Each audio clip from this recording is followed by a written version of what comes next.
Dios les bendiga. En el mensaje de la palabra de Dios para hoy estaremos meditando sobre el tema del origen y solución del conflicto. ¿Te has dado cuenta cuán fácil es entrar en conflicto con alguien y muchas veces por cosas sin tanta importancia? Ya sea con algún familiar, con amigos, compañeros de la escuela o del trabajo, o incluso con miembros de la iglesia. Todos hemos experimentado algún tipo de conflicto. Sin embargo, el hecho de que los conflictos sean muy normales, entre comillas, y en muchos casos el pan de cada día, no significa esto que debemos aceptarlos como algo normal y mucho menos en la vida cristiana. Las preguntas que surgen son: ¿por qué es tan fácil pelear? ¿De qué vienen tantos problemas? ¿Cómo podemos experimentar cambios positivos en nuestras vidas y relaciones con los demás? Santiago, en su epístola, en el capítulo número 4, versículos del 1 al 10, se hace la misma pregunta y provee respuestas muy interesantes, aunque poco comunes y esperadas. Consideraremos la respuesta bíblica a esta interrogante más adelante, pero antes les invito a reflexionar un poco sobre las explicaciones comunes y populares que se ofrecen acerca del origen del conflicto. En primer lugar, veamos esas explicaciones comunes acerca del origen del conflicto. A la interrogante, ¿de dónde vienen las guerras y los pleitos?, solemos dar respuestas como estas. Primero, las acciones y las faltas de los demás. Tendemos a ver la causa del conflicto proveniente de las acciones y la falta de otras personas. Sus palabras, sus acciones llegan a irritarnos. Sus gestos y ademanes causan que respondamos reclamando nuestros derechos. Pensamos, si ellos no hicieran esto o aquello, nosotros no tendríamos que responder como lo hacemos. Decimos expresiones como él o ella comenzó. Siempre me hace esto. Me hizo una cara que tuve que decir algo. Esta ocasión sí se pasó. Así que respondemos y responsabilizamos a las acciones y faltas de los demás como el origen del conflicto. Segunda causa, decimos que son las circunstancias. Muchas veces solemos explicar el origen de los conflictos con las circunstancias que nos rodean y las situaciones de nuestra propia vida. Factores como el clima, el tráfico, presiones laborales, la economía familiar, el confinamiento en casa, las diferentes etapas de la vida, entre otros, son vistos como causantes de conflictos. Decimos expresiones como no nos hubiéramos peleado si no hubiera estado tan presionado por el trabajo. Es que no había comido y hacía tanto calor, así que no tuve paciencia. Es que cuando tomo esa pastilla o ese medicamento me pongo de mal humor. Ya sabes cómo afecta a la menopausia. Y cosas por el estilo como ¿qué esperabas? ¿Es un adolescente o es un niño? Son las hormonas, etc. Y cosas semejantes. Así que responsabilizamos a las circunstancias que nos rodean como las causas por las cuales ocurren los conflictos. La tercera razón para el origen del conflicto decimos que son la mala comunicación. Se ve a la comunicación como algo clave para la ausencia total del conflicto. Por lo tanto, cuando esta es deficiente, los conflictos afloran en nuestra vida. Decimos expresiones como es que no sabe escuchar, o no podemos hablar tranquilamente, no me deja hablar, simplemente está gritando, no pone atención cuando le hablo y cosas por el estilo. Se piensa que si tan solo mejoramos la comunicación, los conflictos se acabarán. Así que nuevamente responsabilizamos a la mala comunicación como la causa de los conflictos. Una cuarta causa son los temperamentos. Esta es una explicación bastante común para el origen de los conflictos.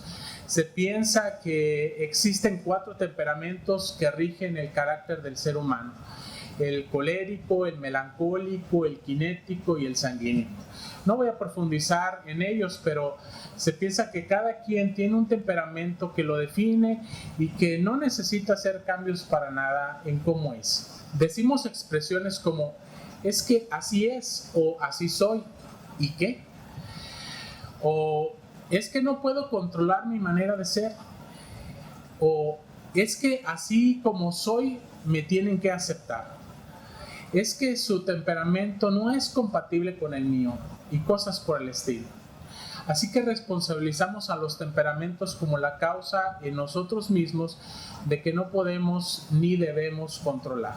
En quinto lugar y último, el signo zodiacal.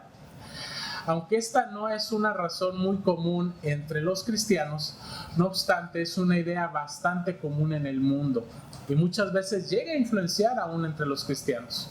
Lo vemos en programas de televisión y la radio, donde podemos escuchar a expertos hablar de cómo la posición de las estrellas afecta las relaciones interpersonales. Las estrellas y las energías cósmicas se ven como la causa de los conflictos muchas veces entre seres humanos.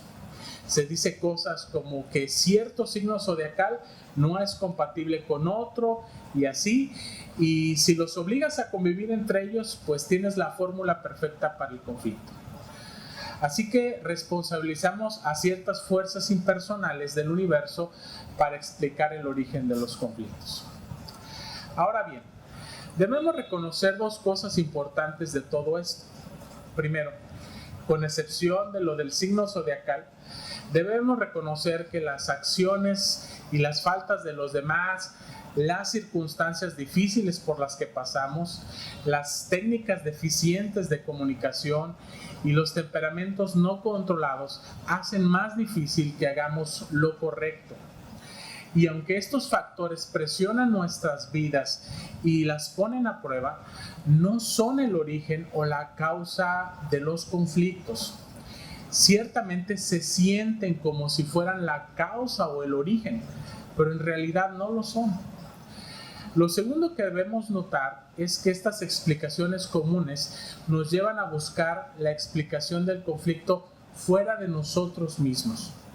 Nos llevan a pensar que los demás son el problema y que nosotros tenemos una mínima o nula responsabilidad en cuanto a los conflictos. Hacen que fijemos nuestros ojos fuera de nosotros mismos y dejemos de analizar los deseos y motivaciones de nuestros propios corazones.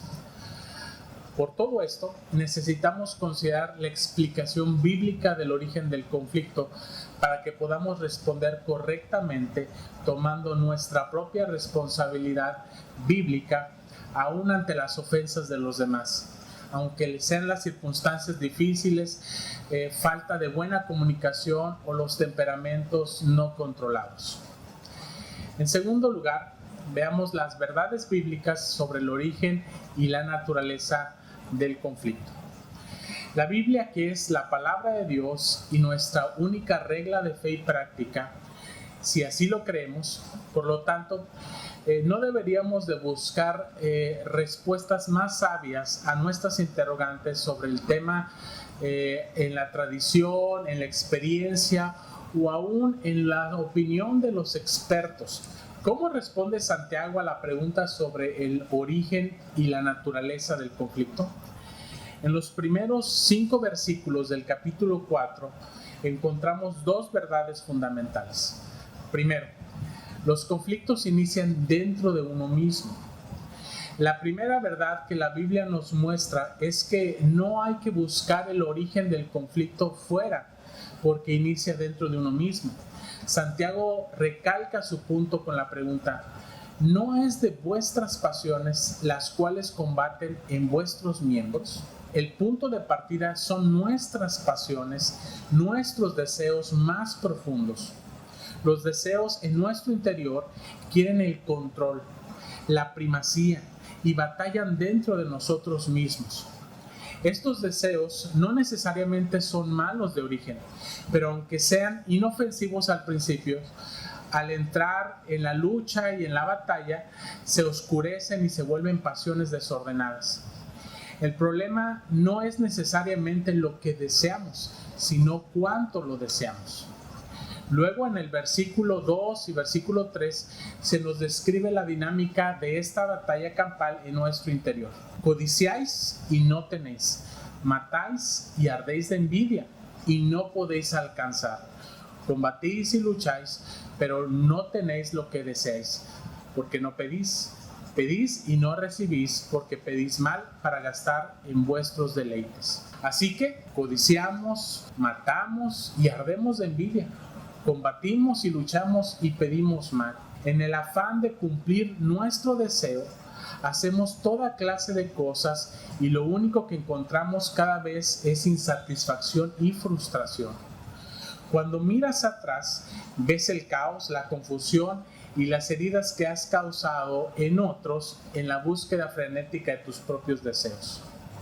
No debemos buscar muy lejos entonces el origen de nuestros conflictos y pleitos.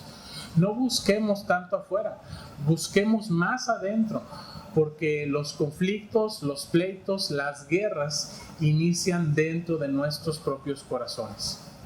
Si bien es cierto que otros cometen faltas contra nosotros, que las circunstancias a veces no son las ideales, que necesitamos mejorar las técnicas de comunicación de todas las maneras posibles, no debemos perder de vista la verdad bíblica.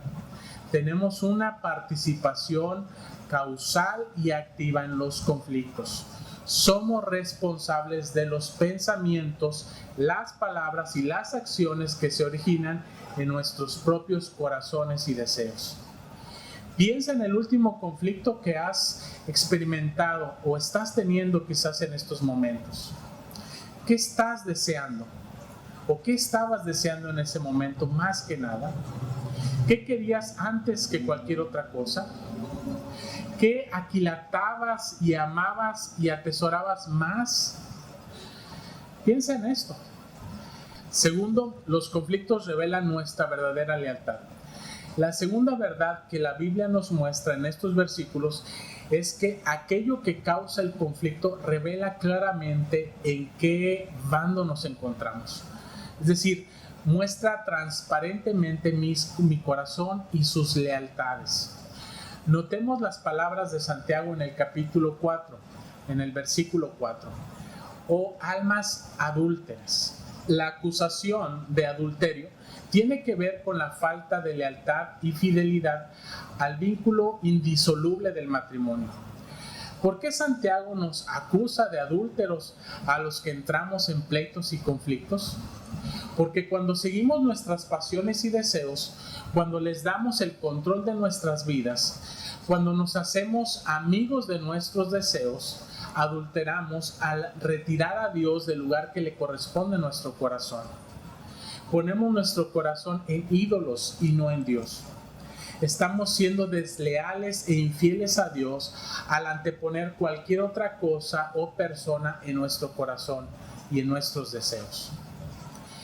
El pleito, la guerra, la ira, el conflicto pone al descubierto nuestra verdadera lealtad. ¿Dónde está puesto nuestro corazón? Muestra que no estamos siendo leales a Dios, sino a alguien o algo más. Por eso Santiago nos recuerda en el versículo número 5 que el Espíritu que Él ha hecho morar en nosotros nos anhela celosamente. Él, es decir, Dios, no quiere compartir nuestra lealtad con nadie más. Él desea fidelidad y exclusividad total. Como vemos, los conflictos son algo espiritual. Revelan a quién amamos, a quién servimos, a quién atesoramos, a quién aquilatamos y adoramos en nuestro corazón. En tercer lugar, veamos la respuesta bíblica para la solución del conflicto. Nadie está exento de tener conflictos. Tarde o temprano estaremos en uno. Pero la pregunta es, ¿qué harás? ¿Cómo responderás ante el conflicto? La Biblia, en este mismo pasaje, en los versículos del 6 al 10, nos provee consejos divinos para afrontar los conflictos. Podemos asumir esta enseñanza en una palabra que es arrepentimiento. Primero, los conflictos nos deben llevar al arrepentimiento. Hay buenas noticias para los que estamos en un conflicto. El versículo número 6 comienza diciendo: pero Él da mayor gracia. Para los que están envueltos en conflictos, la solución es la gracia de Dios en Cristo, que se aplica a nosotros a través del arrepentimiento. Estas son buenas noticias para nosotros.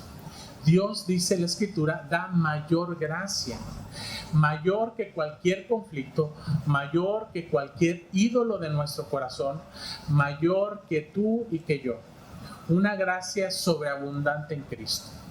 Pero esta gracia la reciben solo los humildes y nunca los soberbios, porque más adelante dice Santiago: Dios resiste a los soberbios y da gracia a los humildes. Necesitamos entonces arrepentimiento humilde. Necesitamos reconocer nuestra necesidad de Él en medio de cualquier conflicto. Debemos dejar la soberbia, el egoísmo y el orgullo y vernos como lo que realmente somos: simples personas carentes de sabiduría, llenos de pecado y necesitados de la gracia de Dios. Así que la solución bíblica ante el conflicto con los demás comienza cuando dejamos de excusarnos de los demás y nos arrepentimos humildemente ante nuestro Dios. Segundo, el arrepentimiento nos debe llevar a las acciones. Santiago puntualiza en los versículos del 7 al 9 ciertas acciones que muestran este arrepentimiento humilde. Primero, someternos a Dios. Es decir, dejar de buscar mis deseos y buscar los de Él. Segundo, resistir al diablo. Resistir sus mentiras, sus engaños, sus estratagemas para comenzar a creer la verdad de Dios. Tercero, acercarse a Dios. Depender de Dios en cada paso, acción y pensamiento para poder expresar su presencia pacificadora en nuestras propias vidas.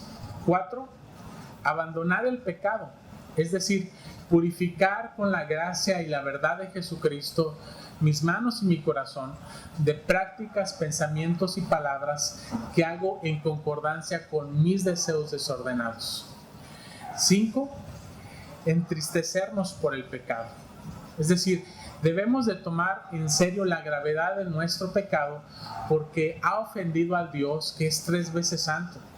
No hay motivo de contentamiento o de gozo. El pecado solo trae tristeza y pena.